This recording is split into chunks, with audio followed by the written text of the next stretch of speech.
కంది శ్రీనివాసరెడ్డి కృషితో కీలక దశకు భూ కేటాయింపు చాలా ఇంపార్టెంట్. ఆదిలాబాద్ జిల్లా మున్నూరు కాపు బాలబాలికల వసతి గృహాల కోసం 2 ఎకరాల భూమిని కేటాయించాలని Adilabad Congress party assembly incharge Kandi Srinivasareddy జిల్లా మంత్రి జూపల్లి కృష్ణారావుకు చేసిన వినతిలో భూ కేటాయింపుకు ముందడుగు పడింది. ఇదే విషయమై మంత్రి జూపల్లి రెవెన్యూ మంత్రి పొంగులేటి శ్రీనివాసరెడ్డి సిఫార్సు చేశారు. దీంతో రెవెన్యూ శాఖ భూపరిపాలన విభాగం సంబంధిత ఉత్తర్వులు జారీ చేయగా జిల్లా యంత్రాంగం ద్వారా అవసరమైన నివేదికలు భూమి గుర్తింపు ప్రక్రియ పూర్తయ్యాయి. ప్రస్తుతం ఈ ప్రతిపాదన తెలంగాణ రాష్ట్ర మంత్రివర్గ తుది ఆమోదం పొంది త్వరలో కేటాయింపు జరగనుంది. దీని వెనుక కంది శ్రీనివాసరెడ్డి చేసిన కృషిని పలువురు అభినందిస్తున్నారు.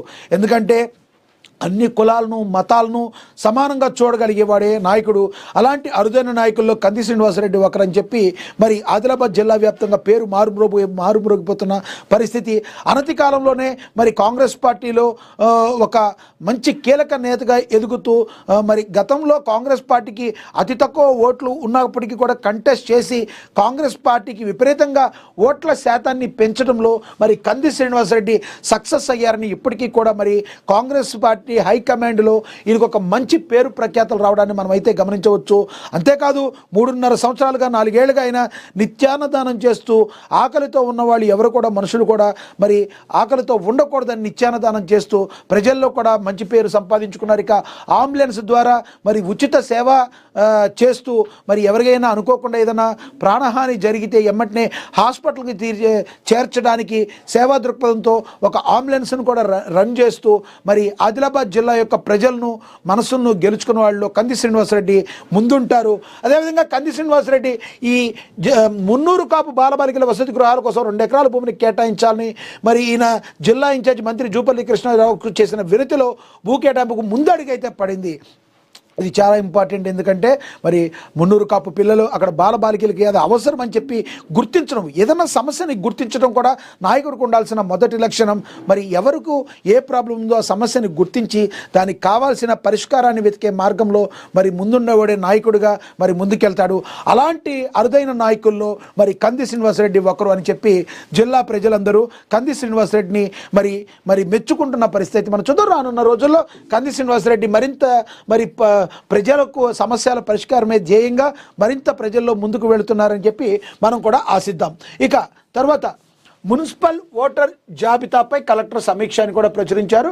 ఇక సాగు ఉత్పత్తిపై రైతులకు అవగాహన ఉండాలి. మంచిర్యాల జిల్లా సహకార అధికారి సత్యనారాయణ ప్రజా సమస్యలపై కట్టుబడి పనిచేస్తా ఖాదీర్ మైనారిటీ నాయకుల ఆధ్వర్యంలో దర్గాలో ప్రత్యేక ప్రార్థనలు చేశారని కూడా ప్రచురించారు. ఇక ఎస్సీ విభాగ చైర్పర్సన్గా డాక్టర్ కవ్వంపల్లి సత్యనారాయణ నియామకమని ఏసీసీ నాయకత్వానికి కృతజ్ఞతలు తెలిపారని డాక్టర్ సత్యనారాయణ మరి కరీంనగర్ మరి దగ్గర ఆయన ఇక్కడ కార్యక్రమంలో జరిగిన దానిలో మనకి ఇక్కడ ప్రచురించడం అయితే జరిగింది. ఇక ప్రతి విద్యార్థి ఆంగ్ల భాషపై పట్టు సాధించాలని మెనూ ప్రకారం నాణ్యమైన భోజనం అందించాలని హన్మకొండ జిల్లా కలెక్టర్ సేహా శబరీష్ చెప్పారని కూడా మరి దీనిలో ప్రచురించారు. ఇక ఓవరాల్గా చూసుకుంటే ఈ రకంగా మరి ఇంపార్టెంట్ న్యూస్ అయితే మనమైతే చూసాం. ఇక మనశంకర్ వరప్రసాద్ గారు సీక్వెల్పై క్లారిటీ. ఈ మధ్య చిన్న పెద్ద అనే తేడా లేకుండా ప్రతి సినిమా కూడా చివరిన సీక్వెల్ ప్రకటించడం ట్రెండ్గా మారిపోయింది. కొన్ని సినిమాల కథలు ఒకే ప్యారెట్లో చూపించలేక రెండో భాగం తెరకెక్కిస్తున్నాయి. మరికొన్ని సినిమాలు మాత్రం పూర్తిగా ముగిసిన కథకు కూడా సీక్వెల్ని ప్రకటిస్తున్నారు. కథ రెడీగా ఉండదు కానీ ముందే సీక్వెల్ ప్రకటిస్తారు. సినిమా హిట్ అయితే అప్పుడు కథని డెవలప్ చేస్తారు. ఒకవేళ ఫ్లాప్ అయితే సీక్వెల్ను ప్రకటించినప్పటికీ మళ్ళీ దాని జోలికి వెళ్ళరు. అలా ఎన్నో సినిమాల సీక్వెల్ ఆగిపోయాయి. అయినా కూడా సీక్వెల్ ప్రకటించడం మాత్రం ఆగలేదు. చిరంజీవి కొత్త సినిమా మనశంకర్ వరప్రసాద్ గారికి కూడా సీక్వెల్ ఉంటుందని సోషల్ మీడియాలో ప్రచారం జరుగుతుంది. తాజాగా ఈ పుకార్లపై నిర్మాతలు సాహు గార్పాటి, సుష్మిత కొనిదేలా స్పందించారు. ఈ సినిమాకు సీక్వెల్ లేదని స్పష్టం చేశారు. ఈ సినిమా ప్రమోషన్లో భాగంగా నిర్మాతలు సాహు, సుష్మిత తాజాగా మీడియాతో ముచ్చటించారు. తెలుసు సినిమా 12వ తారీఖున అయితే రాబోతుంది. సీక్వెల్స్ కొన్ని సినిమాలకు మాత్రమే ఉంటాయి.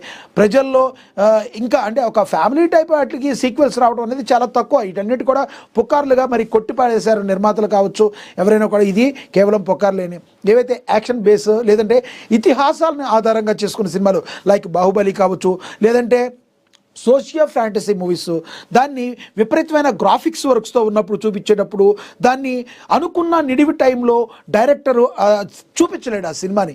కంపల్సరీ అలాంటి సినిమాలకి సీక్వెల్ ఉంటుంది, కానీ ఒక కుటుంబ కథా చిత్రానికి సీక్వెల్ అంటే అది కంపల్సరీ పుకార్లే. కాబట్టి ఇది మరొకసారి అర్థమైంది, నిర్మాతలు ఈ రకంగా మనశంకర్ వరప్రసాద్ గారికి సీక్వెల్ లేదు అని చెప్పారు. అయితే మనందరికీ తెలుసు సీక్వెల్ ప్రకటించినప్పటికీ 100% సీక్వెల్ సినిమాలు వస్తున్నాయా, వచ్చి టాలీవుడ్లో హిట్ అవుతున్నాయా అంటే $1 మిలియన్ ప్రశ్న. అసలు బాహుబలి సినిమా సీక్వెల్ వచ్చిన తర్వాత నుంచే మరి సీక్వెల్స్ హిట్ అవడం అనేది కొంతలో కొంత స్టార్ట్ అయింది. అంతకుముందు సీక్వెల్స్ ఏం చేసినా కూడా